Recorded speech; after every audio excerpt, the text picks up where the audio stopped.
चंडीगढ़ के पूर्व एमपी और लगातार एडिशनल सॉलिसिटर रहे सत्यपाल जैन पर एक बार फिर से केंद्र ने भरोसा जताया है और चौथी बार भी उन्हें एडिशनल सॉलिसिटर बनाकर रखा है। बातचीत करेंगे, सत्यपाल जैन हमारे साथ है। सर, सबसे पहले तो लगातार चौथी बार भी आपको ये उपाधि उन्होंने जारी रखी है, उसके लिए आपको बधाइयाँ। किस तरह से देखते हैं इस जिम्मेवारी को? बहुत धन्यवाद बधाई के लिए आपका। मैं देश के प्रधानमंत्री श्री नरेंद्र मोदी जी, गृह मंत्री श्री अमित शाह जी, पार्टी अध्यक्ष श्री जगत प्रकाश नड्डा जी, कानून मंत्री अर्जुन राम मेघवाल जी सहित समूचे भाजपा और संघ के नेतृत्व का बहुत धन्यवादी हूँ, जिन्होंने मेरे पे अपना विश्वास व्यक्त किया है। और उनको विश्वास दिलाता हूँ कि मैं और मेरी सारी टीम, मेरा बेटा धीरज जैन, हमारे लगभग 130 के करीब 135 लॉयर्स हैं पैनल पे, हम सब मिलकर उस भरोसे पर पूरा खरा उतरने का प्रयास करेंगे जो उन्होंने हम पर जिताया। सर, इतने टाइम से आप केंद्र के लिए जो है वो काम कर रहे हैं, उनके जो केसेस हैं यहाँ पर देख रहे हैं, तो किस तरह से देखते हैं, कैसा रहा है आपका ये सफ़र? मैं पिछले 43 वर्षों से वकालत में हूँ और इस सरकारी असाइनमेंट से पहले मैं आमतौर पर पिटिशनर्स की तरफ से पेश होता था, सरकारों के ख़िलाफ़ होता था। और पिछले अभी 8-10 सालों से भारत सरकार के वकील के नाते पेश हो रहा हूँ। एक नया अनुभव आया, आपको सरकार का पक्ष क्या है, सरकारें कैसे काम करती हैं, सरकारों में किस तरीके से निर्णय होते हैं, वो भी जानने का मौका मिला। और जो दूसरी अच्छी बात ये हुई है कि जब आप पिटिशनर्स के वकील हैं तो सिर्फ आपको उन्हीं केसेस के बारे में जानकारी मिलती है जो केस आपके पास क्लाइंट लिख रहा है। भारत सरकार के वकील होने के नाते आपके पास हर तरह का केस आता है, टैक्सेशन का भी आता है, क्रिमिनल लॉ का भी आता है, तो उसमें आपको वो सारा भी सीखने का मौका मिलता है और मुझे इससे बहुत कुछ सीखने का मौका मिला है। मुझे इस बात की खुशी है। सर, पहले आपने चंडीगढ़ में बतौर एमपी भी यहाँ पर काम किया, चंडीगढ़ को आप बखूबी जानते हैं। अगर पिछली बार की बात की जाए तो चंडीगढ़ में जो है ट्रैफिक कम करने के लिए काफ़ी मीटिंग्स जो हैं हुई हैं। किस तरह से देखते हैं? भाजपा चाहती है कि यहाँ पर मेट्रो को लेकर आया जाए, पर जो सांसद है किरण खेर, वो इस बात पर सहमति नहीं जता रही।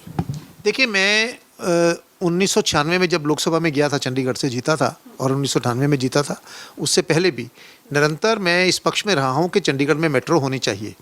और चंडीगढ़ में मेट्रो सिर्फ चंडीगढ़ के सेक्टरों में नहीं, बल्कि के जो आसपास के क्षेत्र हैं, जैसे खरड़, कुराली, मुरंडा, अम्बाला, बनूड़, राजपुरा, कालका, इवन समराला, पटियाला तक, अम्बाला तक वो जा सकती है। तो इस क्षेत्र में मेट्रो होनी चाहिए, जैसे दिल्ली में है। आज दिल्ली से आपको नई दिल्ली रेलवे स्टेशन से एयरपोर्ट जाना हो तो आप 18 मिनट में चले जाते हो मेट्रो से, और अगर कार से जाओ तो घंटा लगता है।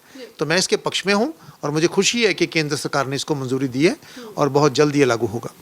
सर, बीच में जैसे आपने एमपी भी आप रहे हैं, उसके अलावा आप केंद्र के केसेस भी लड़ते रहे हैं, अभी अब चाहे बीच का मुद्दा आ जाए तो इसे किस तरह से देखते हैं? क्रिटिसिज्म करने वाले भी बहुत होते हैं, तो इससे किस तरह निपटते हैं आप? नहीं, मैं समझता हूँ कि जो क्रिटिसिज्म करने वाले हो तो हर चीज़ की क्रिटिसिज्म करेंगे। लोगों ने, आप रामायण महाभारत के समय से ले लो, किसको लोगों ने माफ़ किया है?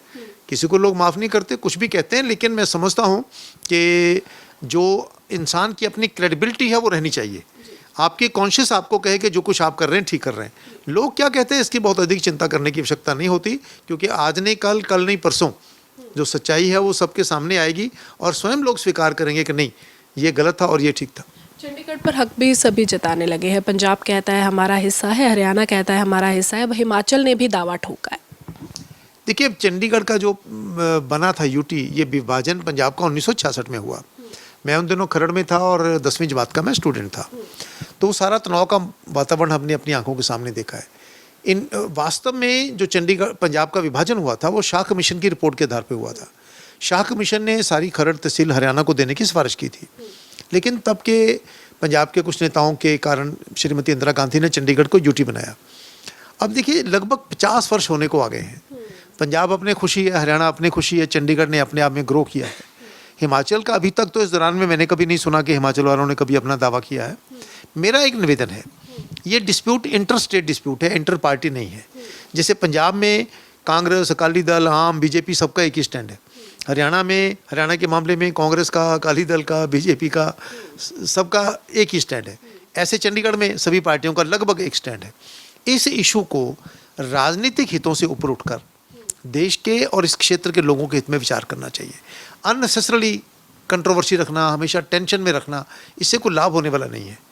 इसलिए मुझे लगता है कि ये इशू अब राजनीतिकरण अगर नहीं करोगे तो कोई प्रॉब्लम नहीं होगी और बातचीत से इसका समाधान निकालना चाहिए। सर, यूनिफॉर्म सिविल कोड के बारे में आप क्या सोचते हैं? आपको क्या लगता है, जिसकी बहस अब इन दिनों बहुत ज़्यादा बड़े स्तर पर छिड़ी हुई है, क्या ये लोगों के लिए सही रहेगा? भारत का संविधान जब बना तो वो सभी पार्टियों के, देश के उस समय के प्रमुख नेताओं ने बनाया था। उसमें जो डायरेक्टिव प्रिंसिपल्स हैं उसमें आर्टिकल 44 है, जिसमें कहा गया है कि सरकार पूरा कोशिश करेगी कि देश के नागरिकों को यूनिफॉर्म सिविल कोड मिले। उसके बाद ये मामला 3 बार सुप्रीम कोर्ट में विचाराधीन आया। एक बार 1965 में आया, सुप्रीम कोर्ट ने कहा यूनिफॉर्म सिविल कोड होनी चाहिए। फिर 1995 में आया, सुप्रीम कोर्ट ने कहा यूनिफॉर्म सिविल कोड आनी चाहिए।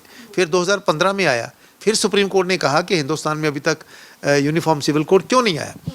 तो जब कॉन्स्टिट्यूशन कह रहा है, कोर्ट्स कह रही हैं कि ये होना चाहिए, तो फिर मुझे नहीं लगता इसके विरोध का कोई कारण है।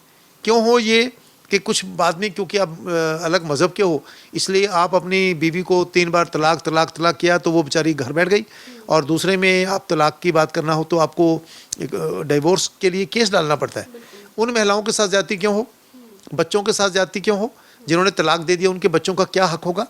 सिर्फ इसलिए कि आपका मज़हब अलग है आप महिलाओं के साथ, बच्चों के साथ ज़्यादती कर सकते हो? नहीं, मैं यूनिफॉर्म सिविल कोड के पक्ष में हूँ और मैं समझता हूँ कि आज नहीं कल यूनिफॉर्म सिविल कोड आएगा। और देखिए, जो पॉलीगैमी है, एक से ज़्यादा पत्नी रखना या एक से ज़्यादा पति रखना, ये केवल मुसलमानों में नहीं है, हिंदुओं के अंदर भी बहुत सारे ट्राइब्स हैं जहाँ पर पॉलीगैमी है। इसलिए ये मज़हब के साथ मत जोड़िए इसको। तलाक करने की विधि आज इस इतने एडवांस देश चले गए हैं, दुनिया चली गई है। आज अगर आप ये सोचो कि खाविंद को ये अधिकार होगा कि वो ख़वातीन को 3 बार तलाक कह के उसको रद्दी की टोकरी में फेंक देगा, तो ये स्वीकार नहीं हो सकता है। यूनिफॉर्म सिविल कोड होना चाहिए, मैं उसके पक्ष में हूँ।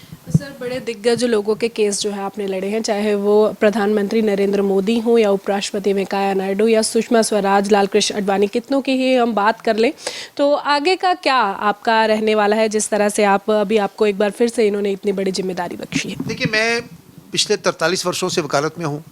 हिंदुस्तान में कुल 25 हाई कोर्ट हैं अलग अलग राज्यों में, उनमें से मैं 16 हाई कोर्ट में पेश हो चुका हूँ और 17वां सुप्रीम कोर्ट है।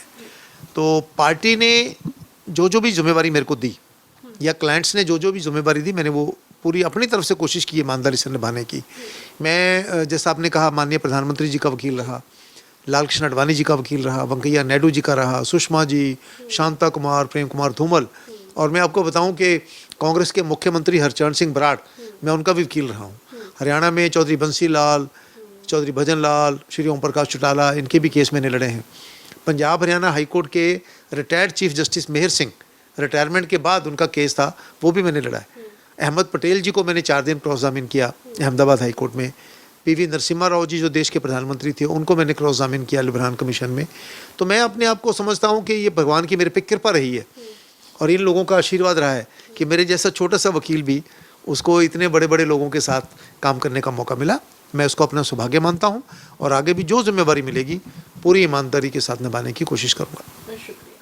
तो ये थे हमारे साथ चंडीगढ़ से एडिशनल सॉलिसिटर सत्यपाल जैन। आपको बता दें कि लगातार 4थी बार इन्हें ये जिम्मेदारी दी गई है और जैसा कि इन्होंने बताया कि अलग अलग जगह पर इन्होंने अलग अलग कोर्ट में जाके दिग्गज नेताओं के केसेस जो हैं लड़े हैं और इनका कहना है केंद्र आगे भी जिन्हें जो उस जिम्मेवारी ने सौंपेगा वो उसे पूरी अपने तन मन से निभाएंगे। वीडियो जर्नलिस्ट सूरज के साथ खबरें अभी तक के लिए चंडीगढ़ से हरसिमरत।